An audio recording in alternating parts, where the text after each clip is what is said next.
Good morning student. आज हम पाठ 3 रसखान आपका ये पढ़ेंगे, जो पाठ 11 है आपका। मैंने पद भाग से शुरू किया है, इसलिए 9वां 10वां में पढ़ा चुकी हूँ आपको, और अब 11वां पाठ पढ़ा रही हूँ। ये रसखान है। रसखान जो है वो कृष्ण भक्त कवियों में प्रमुख स्थान रखने वाले कवि थे। इनका नाम मूल जो नाम था, यानी पहला जो नाम था, रसखान तो निक नेम जैसे कह सकते हैं, मूल नाम सैयद इब्राहिम था। ये पठान कुल में सन 1548 में उत्पन्न हुए थे। रसखान इनका उपनाम था।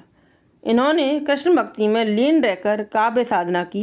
गोस्वामी विठलनाथ से दीक्षा लेकर ये वैष्णव भक्त बन गए थे। कृष्ण भक्तों की संगति से उनका लौकिक प्रेम कृष्ण प्रेम में बदला। उनका निधन सन 1628 के लगभग हुआ। इनकी 3 रचनाएं प्रसिद्ध हैं: प्रेम वाटिका, सुजान, रसखान और राग रत्नाकर। रसखान रचनावली नाम से इनकी रचनाओं को संकलित किया गया है। तो इस तरह से ये आपका ये जो रसखान थे, इनका परिचय था। ये प्रमुख कृष्ण भक्त कवि रसखान की अनुरक्ति न केवल कृष्ण के प्रति प्रकट हुई है, बल्कि कृष्ण भूमि के प्रति भी उनका अनन्य अनुराग उत्पन्न हुआ है। उनके काव्य में कृष्ण की रूप माधुरी, ब्रज महिमा, राधा कृष्ण की प्रेम लीलाओं का मनोहर वर्णन मिलता है। वे अपनी प्रेम की तन्मयता, भाव विहलता और आसक्ति के उल्लास के लिए उतने ही प्रसिद्ध हैं। उतने ही अपनी भाषा की मार्मिकता, शब्द चयन तथा व्यंजक शैली के लिए उनके यहाँ ब्रजभाषा का अत्यंत सरस और मनोरम प्रयोग किया गया है, यानी प्रयोग मिलता है, जिसमें जरा भी शब्दाडंबर नहीं है, यानी शब्दों का आडंबर नहीं है, यानी दिखावा नहीं है। अब आपका है पाठ परिचय। पाठ परिचय में यहाँ देखिए, यहाँ संकलित पहले व दूसरे सवैये में कृष्ण और कृष्ण भूमि के प्रति कवि का अनन्य समर्पण भाव व्यक्त हुआ है। तीसरे छंद में कृष्ण के रूप में सौंदर्य के प्रति गोपियों की उस मुग्धता का चित्रण है, जिसमें वे स्वयं कृष्ण का रूप धारण कर लेना चाहती हैं। यानी कृष्ण जी का रूप धारण करके गोपियाँ अपने आप को कृष्णमय बनाना चाहती हैं। चौथे छंद में कृष्ण की मुरली की धुन और उनकी मुस्कान के अचूक प्रभाव तथा गोपियों की व्यवस्था का वर्णन है। इस तरह से ये आपका जो है पाठ परिचय और कवि परिचय है। रसखान के आराध्य के प्रति जो अतीव सामीप्य है, प्रेमा भक्ति है, उनकी लीलाओं के प्रति मधुर भाव की सशक्त जो अभिव्यक्ति हुई है, वो इन सवैयों के द्वारा हुई है। सवैया सबसे पहला है: मानुष हो तो वही रसखान, बसो ब्रज गोकुल गाँव के ग्वारन। जो पशु हो तो कहा बस मेरो, चरो नित नंद की धैनु मझारन। जो पशु हो तो कहा बस मेरो, चरो नित नंद की धैनु मजारन।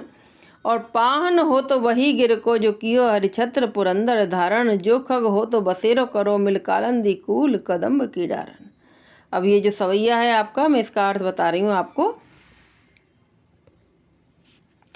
मानुष हो तो, यानी मनुष्य हो तो, रसखान जी कह रहे हैं भगवान श्री कृष्ण के अनन्य भक्त हैं। ये पठान होते हुए भी इन्होंने हिंदू भगवान को माना, उनको अपना आराध्य बनाया।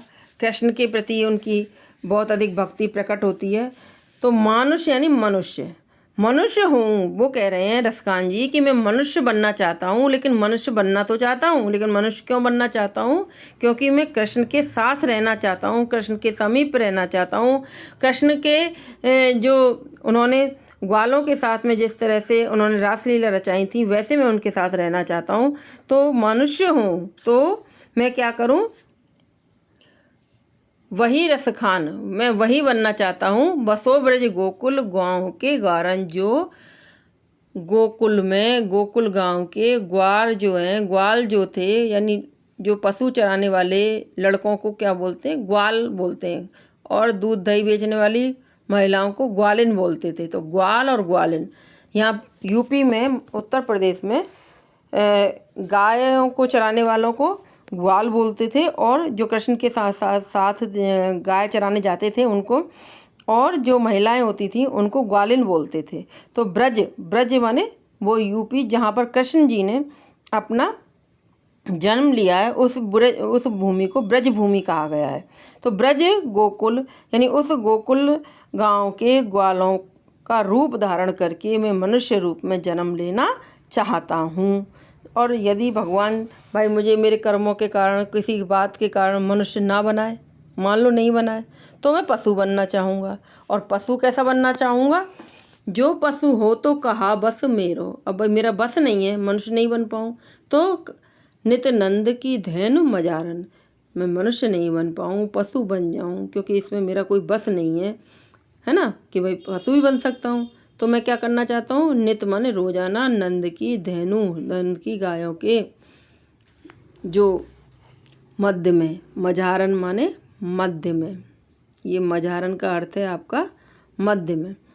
तो जो गोकुल की गाय हैं, नंद बाबा की जो गाय हैं, उनकी गायों के साथ में, उनकी गायों के मध्य में मैं रहना चाहूँगा।